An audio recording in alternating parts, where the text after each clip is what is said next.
Jai Hind students, how are you? Students, this is your EVS class. So let's open your EVS book and open it at page number 62. Okay, open it at page number 62. In previous class, we have already started this chapter number 11, Air We Breathe. Students, we have already read the page number 62 and 63 and I have given you homework to do practice of both the pages. Firstly, one more time I will explain you, then we will start reading. Okay students? In this chapter, in previous class I have explained you that air is all around us. Air हमारे चारों तरफ होती है, but we can't see it. We can only feel it. Okay? And some characteristics of air are given in this chapter, that air has speed. Firstly, air has speed. Speed, जब हम air को देख ही नहीं सकते तो हम speed का कैसे पता करेंगे? स्पीड हमें किससे पता चलती है? When, जब आप देखते हैं कि आपके हेयर्स ब्लो करना स्टार्ट कर देते हैं, कितनी स्पीड में ब्लो कर रहे हैं, ठीक है, तो आपको उससे एयर की स्पीड पता चलती है. Okay, direction of wind, how will you know? हम विंड की डायरेक्शन कैसे पता करते हैं? विंड की डायरेक्शन हमें पता चलती है जब विंड ब्लो करती है एंड जो प्लांट्स होते हैं उसी डायरेक्शन में क्या करते हैं? स्वे करते हैं. या आप काइट देखते हैं, काइट जब आप फ्लाई करते हैं, काइट फ्लाई किस डायरेक्शन में होती है? जिस डायरेक्शन में आपकी विंड ब्लो करती है उसी डायरेक्शन में आपकी काइट भी फ्लाई करती है.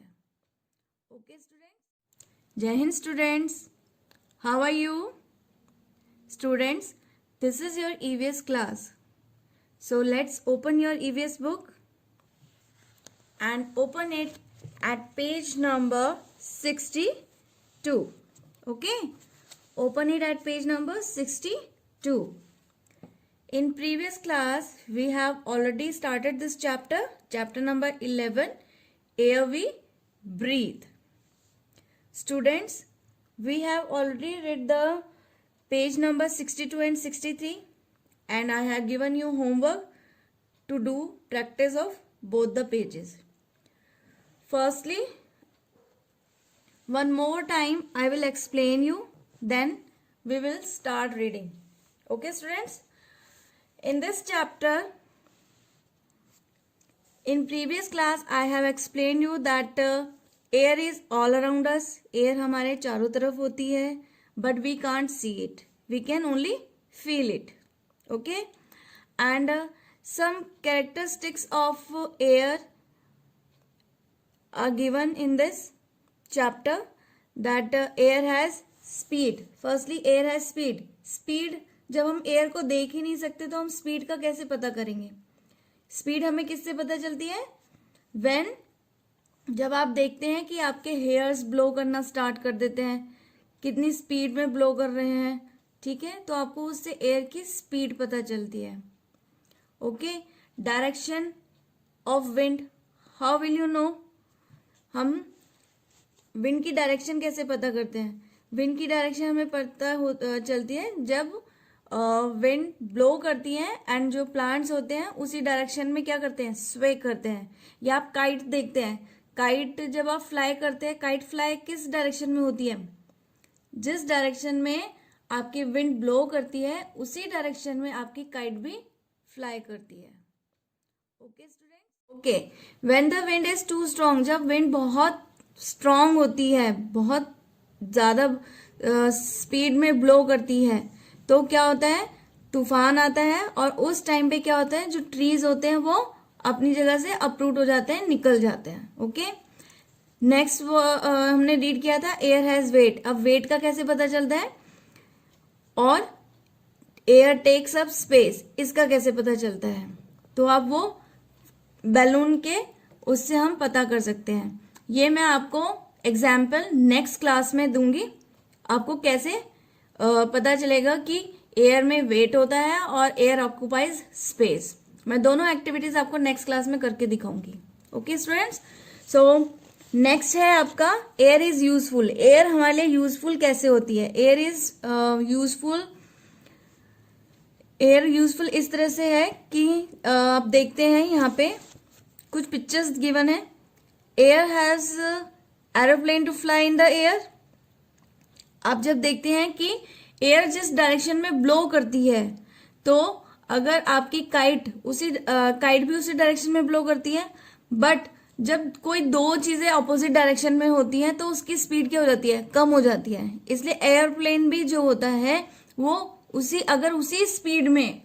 अगर उसी डायरेक्शन में ब्लो कर रहा है जिस डायरेक्शन में आपकी एयर ब्लो कर रही है, तो आपके एरोप्लेन की स्पीड भी क्या होगी? तेज होगी। ठीक है।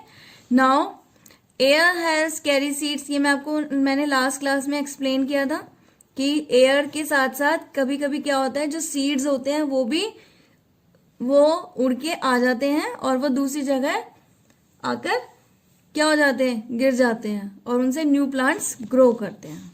ठीक है। नेक्स्ट है air has to move the blades of windmill. Windmill आपने देखा है? विंडमिल देखा है? विंडमिल के जो ब्लेड्स होते हैं वो किसकी हेल्प से मूव करना स्टार्ट करते हैं? एयर की हेल्प से। Okay. Air is filled in a football. आप जब कभी न्यू फुटबॉल लेके आते हैं तो वो क्या होती है? वो फ्लैट होती है, बट आपको जब उसके साथ प्ले करना है तो आपको उसके अंदर क्या करना पड़ेगा? आपको एयर ब्लो करनी पड़ेगी उसके अंदर।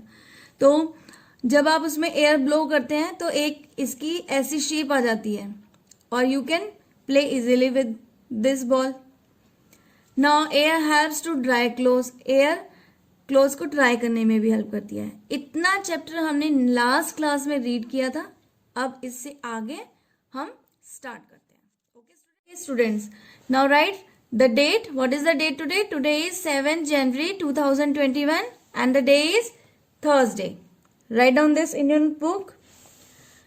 Now start reading. Air helps kites and paper aeroplanes to fly. जो एयर होती है वो काइट्स को और पेपर एरोप्लेन्स को फ्लाई करने में हेल्प करती है। ठीक है। कभी कभी आप पेपर एरोप्लेन भी बनाते हैं ना, वो किसकी हेल्प से फ्लाई करते हैं? एयर की हेल्प से। Now what is this? Can you guess?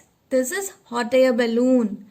Air helps hot air balloons to rise and fly.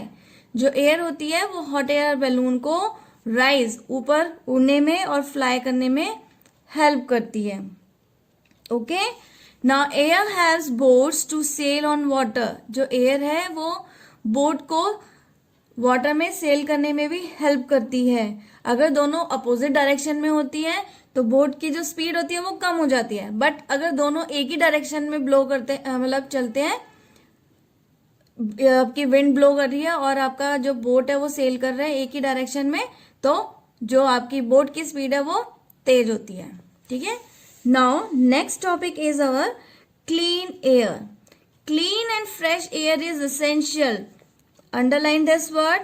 For our good health, air becomes dirty when dust, smoke and harmful gases are released from factories. factories को underline करेंगे आप, and vehicles को भी underline करेंगे। burning of wood, paper and leaves and bursting of crackers make the air dirty. Okay, now clean and fresh air is essential for our good health. जो clean और fresh air होती है वो हमारी body के लिए, हमारे गुड हेल्थ के लिए जरूरी होती है। Air becomes dirty. एयर कब डर्टी हो जाती है? जब उसमें डस्ट मिल जाती है, स्मोक धुआं मिल जाता है, एंड हार्मफुल गैसेस मिलती हैं। Are release from factory. Harmful gases कहाँ से आती है? जो फैक्ट्रीज से निकलती हैं। एंड व्हीकल्स से। व्हीकल्स कौन से होते हैं? जैसे कार है, ट्रक है, ये सब जो ट्रांसपोर्ट्स होते हैं जिसमें पेट्रोल एंड डीजल यूज होता है, उसमें से जो हार्मफुल गैसेस निकलती हैं वो भी हमारी एयर को पोल्यूटेड करते हैं। बर्निंग ऑफ वुड को बर्न करने से, पेपर एंड लीव्स को बर्न करने से, एंड क्रैकर्स जलाने से। जो आप दिवाली पे जो क्रैकर्स बर्न करते हो, बर्स्ट करते हो, उनको भी करने से एयर जो है वो डर्टी हो जाती है। अभी विंटर सीजन है, आपने देखा होगा कि कई बार क्या होता है, स्मोक होता है, ठीक है ना, और स्मोक में क्या होता है, हमें कुछ भी रोड पे विजिबल नहीं होता है, व्हीकल नहीं चल पाते हैं, ठीक है ना, तो वो क्या है, एक तरह का एयर पोल्यूशन ही है। तो हमें एयर को भी क्लीन करने में हेल्प करनी चाहिए। Okay, now next, we should plant more trees to make the air clean. हमें एयर को क्लीन करने के लिए ज्यादा से ज्यादा ट्रीज को ग्रो करना चाहिए, बिकॉज जो ट्रीज होते हैं वो एयर को फ्रेश करने में हेल्प करते हैं। Okay, if you want to go a short distance place, अगर हमें किसी पास की जगह पे जाना है तो हमें क्या करना चाहिए, हमें बाइसिकल यूज करना चाहिए, और हमें या तो हम पैदल जा सकते हैं। Avoid using vehicle to reduce smoke in air. हमें व्हीकल का यूज नहीं करना चाहिए क्योंकि उससे स्मोक होता है और वो एयर को पोल्यूट करता है। सो दैट्स वाई हमें शॉर्ट डिस्टेंसेस के लिए यूज नहीं करना चाहिए। ओके, नाउ अब आपको क्या करना है, ask your parents not to use the car for short distances as this cause air pollution. आप अपने पेरेंट्स को भी बोल सकते हैं कि कहीं शॉर्ट डिस्टेंस पे जाने के लिए आपको कार का यूज नहीं करना है, ठीक है। Now one more time we recall the chapter. Air has speed, direction and wait.